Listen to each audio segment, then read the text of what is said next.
मेरे प्यारे देशवासियों, नमस्कार। कोरोना के प्रभाव से हमारी मन की बात भी अछूती नहीं रही है। जब मैंने पिछली बार आपसे मन की बात की थी, तब पैसेंजर ट्रेनें बंद थी, बसें बंद थी, हवाई सेवा बंद थी। इस बार बहुत कुछ खुल चुका है। श्रमिक स्पेशल ट्रेनें चल रही हैं, अन्य स्पेशल ट्रेनें भी शुरू हो गई हैं। तमाम सावधानियों के साथ हवाई जहाज उड़ने लगे हैं। धीरे धीरे उद्योग भी चलना शुरू हुआ है।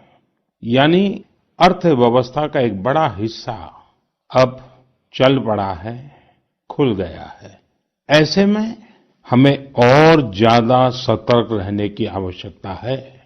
2 गज की दूरी का नियम हो, मुंह पर मास्क लगाने की बात हो सके वहां तक घर में रहना हो, ये सारी बातों का पालन, उसमें जरा भी ढिलाई नहीं बरतनी चाहिए। देश में सबके सामूहिक प्रयासों से कोरोना के खिलाफ लड़ाई बहुत मजबूती से लड़ी जा रही है।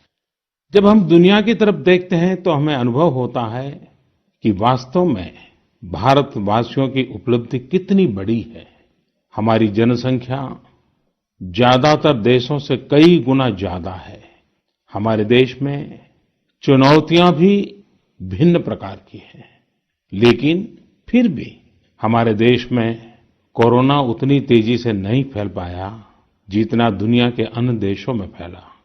कोरोना से होने वाली मृत्यु दर भी हमारे देश में काफी कम है। जो नुकसान हुआ है उसका दुख हम सबको है, लेकिन जो कुछ भी हम बचा पाए हैं वो निश्चित तौर पर देश की सामूहिक संकल्प शक्ति का ही परिणाम है। इतने बड़े देश में हर एक देशवासी ने खुद इस लड़ाई को लड़ने की ठानी है। ये पूरी मुहिम पीपल ड्रिवन है।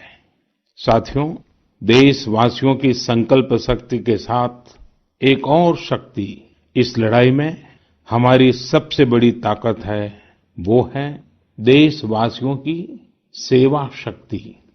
वास्तव में इस महामारी के समय हम भारतवासियों ने ये दिखा दिया है कि सेवा और त्याग का हमारा विचार केवल हमारा आदर्श नहीं है, बल्कि भारत की जीवन पद्धति है। और हमारे यहाँ तो कहा गया है, सेवा परमो धर्मः। सेवा स्वयं में सुख है, सेवा में ही संतोष है।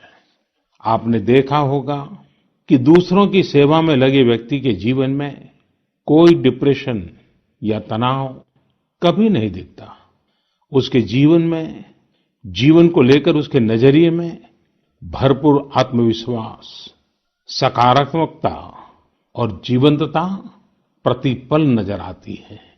साथियों, हमारे डॉक्टर्स, नर्सिंग स्टाफ, सफाई कर्मी, पुलिसकर्मी, मीडिया के साथी, ये सब जो सेवा कर रहे हैं, उसकी चर्चा मैंने कई बार की है। मन की बात में भी मैंने उसका जिक्र किया है। सेवा में